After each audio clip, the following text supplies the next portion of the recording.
Lelo panyaso voice box bambo Kenny Msonda akupempha bungwe la Public Affairs Committee PAC kuti ayitanitsane mkumano umene kumenekoko chachikulu chokakambirana chikakhale kukonza ubale pakati pa mtsogoleri wa dziko lino komanso wachiwiri kwa mtsogoleri wa dziko. Mukuona kwa Kenny Msonda kuti mdziko muno muli ziwanda zimene ndithu zimapangitsa kuti a president vice president adziuyamba ulendo oyendetsa dziko bwinobwino, koma mkati mwa ulendo zimapezeka kuti anthuwa asemphana zochita. Tekele mozi panyaso voice box tamvetse kuti Kenny Msonda akuti bwanji pankhani imeneyi ndi pakamaliza mwachizolowezi timakupemphana Malawi kunosana choke mutuze maganizo anu in the comment section below pompano panyasa voice box.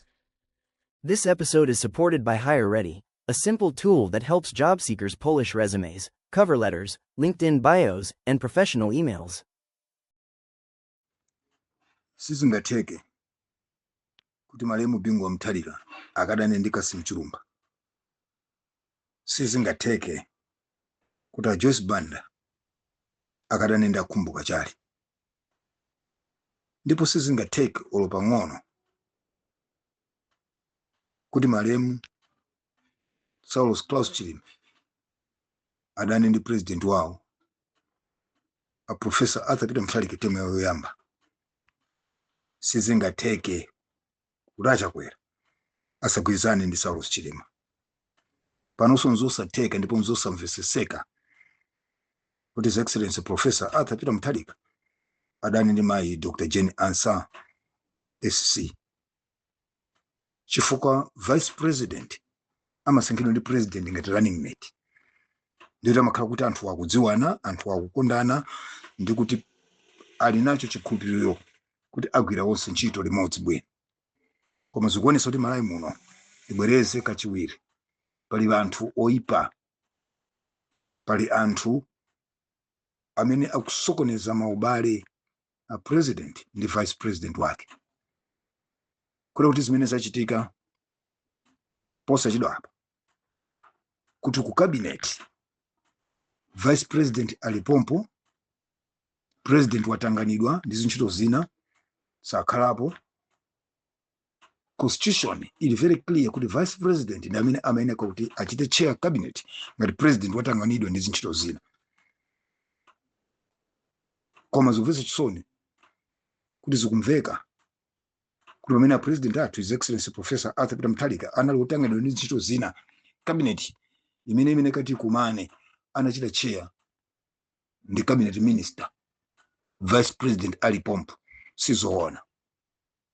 Sizoona ndipo sizoona.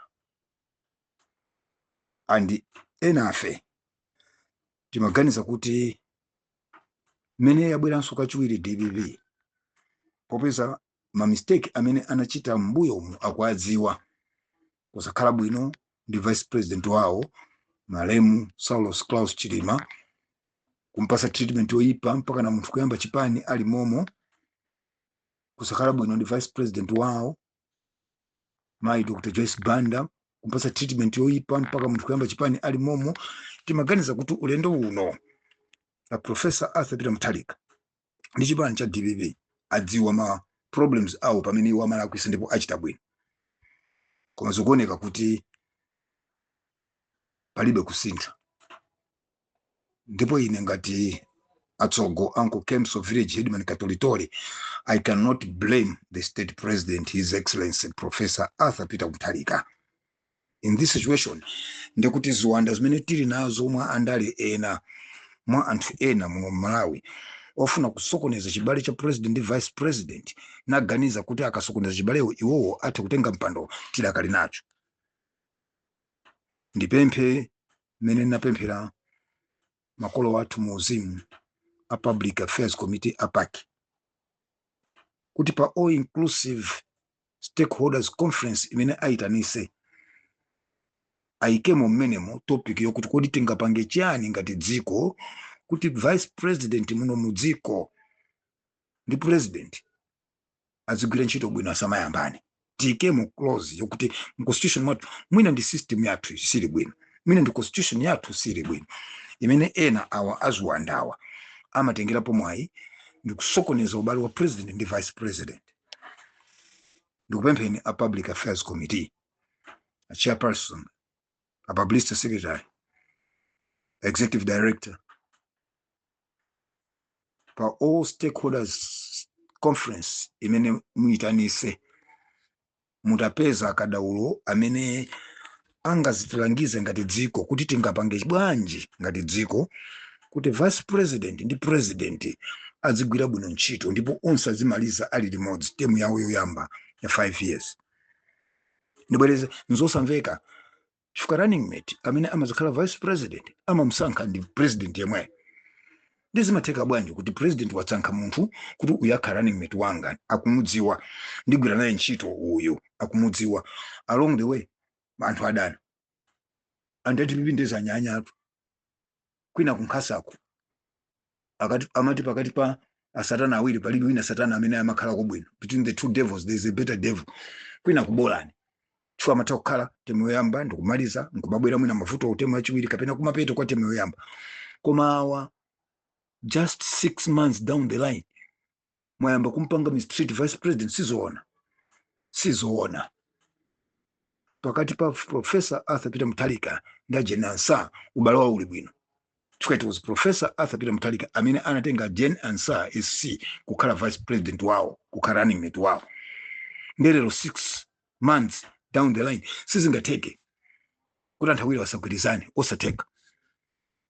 Mpaka pano ineyo ngati Mkristo bado somoso pano senior citizen Wandare, I still believe in my heart of hearts kuti a president His Excellency Professor Arthur Peter Mutharika ndi vice president wawo Right Honorable Jane Ansah SC ubale wawo uli bwino. Koma pakatipa pali ziwanda zimene tidazichita inherit ifeyo chibwerereni matipati muno Malawi. Chiwanda chimene chinasokoneza ubale wa Dr. Bakili Muluzi ndi malemu Justice Malewezi. Chiwanda chimene chidasokoneza ubale wa late Bingwa Mutharika ndi Akasim Chirumpha. Chiwanda chimene chidasokoneza ubale wa Mai Joyce Banda ndi Akhumbo Kachare. Chiwanda chimene chidasokoneza ubale wa Professor Arthur Peter Mutharika ndi malemu SKC. Chiwanda chimene chinasokoneza ubale wa His Excellency Lazarus Makaste Chakwera ndi malemu SKC. Ndi chiwanda chomwecho chimene pakali pano chikusokonezaso ubale wa pakati pa His Excellency Professor Arthur Peter Mutharika ndi Mai Dr. Jane Ansah SC. Please, Public Affairs Committee, pezani munthu akadaulo amene amaziwa za democracy and constitutionalism kuti atithandize.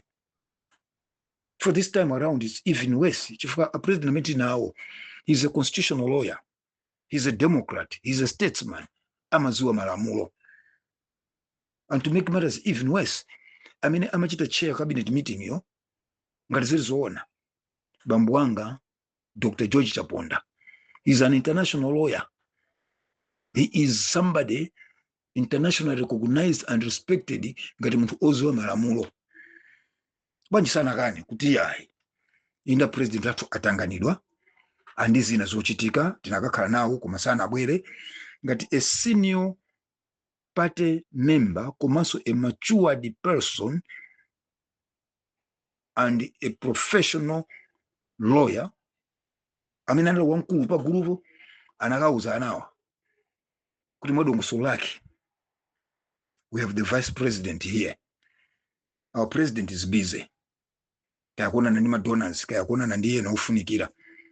Sakhala nafe. According to the constitution, according to the law, apange chair nda vice president. Koma yonso kuvomera ukapanga chair, something is wrong somewhere with this country. Ndeti kapanda kuchikonza ichi dziko lathu lizingobwererabe mbuyo.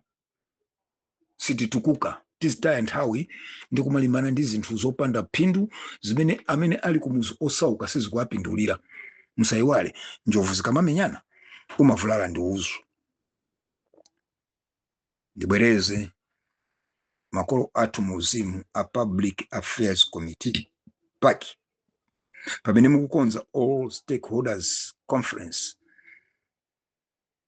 Chonde pezani akadaulo amene angatithandize ngati dziko atiuze ayiwonenso constitution yathu aone malamulo athu kuti chofunikira ndi chani chotike malamulo kuti president ndi vice wake akatengana pa 5-year contract yawo imene agwirizana onse azikatulukira limodzi atagwira ntchito limodzi. Koma izi zomati tili mkati mwa ndime president ndi vice sagwirizana sizoona. Ndi gawo limodzi limene kupangisa dziko lino kuti tisapite patsogolo pamene anzathu ena maiko ena akupita patsogolo.